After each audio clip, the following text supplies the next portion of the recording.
One of the reasons Jesus was sent into the world is to share the good news that we are not alone here. He tells of a loving God who is presently active in our lives in hopes to reshape our perceptions of the world's realities. Jesus is no trouble-escaped artist, nor does he teach that we can avoid all trouble.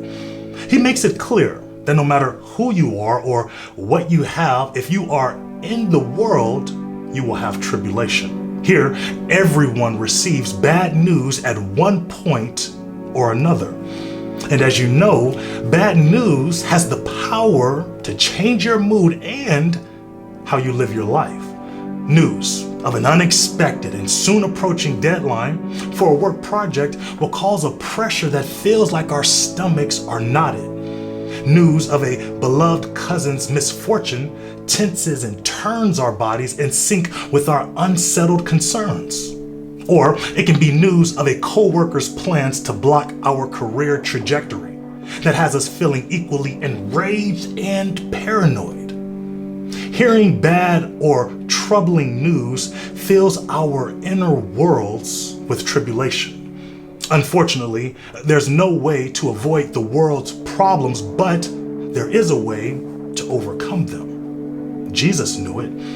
On the cusp of being crucified, Jesus tells his disciples, the hour is coming, indeed it has come, when you will be scattered each one to his home, and you will leave me alone. Yet I am not alone because the Father is with me. Jesus' trust that God is with him in his trouble fills his spirit with a courage that he will overcome it. He knows he can't fail with God. God's presence ensures the enemy's wicked schemes will not prosper. God's presence guarantees death isn't final. God's presence counteracts all the bad news that is surrounding Jesus. Yes, trouble is present, but it can't last always because God is there too.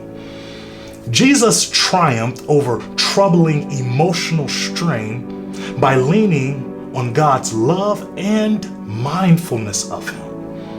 When we sincerely believe in God's loving presence with us and mindfulness of us, pressure is released, anguish is comforted, burdened hearts are lifted, and our anxious minds are reassured of goodness. The counter to bad news is the good news that you do not have to hear it or experience it alone. God is with you. Jesus tells his disciples, I have said this to you, so that in me you may have peace. In the world you will face persecution, but take courage. I have conquered the world. Though he is moments away from enduring some of the most excruciating pain felt by humankind, Jesus says he has the victory. While he sees death around the corner, he can see victory too, because he knows God is with him and God will raise him again. I tell you, belief that God is with you truly reshapes your perception of the world's realities for the better. One way you can practice trusting God's presence with you is by believing the relevant good news sent your way. When you believe that the on-time encouragement, the suitable kind message, and all forms of convenient good come from God, you display faith that God is with you in your circumstances and helping you too. My friends, the good news that overcomes all bad news is that you are not alone. God is with you. Sincerely rest in this news, and you will have victory over the world like Jesus. Peace.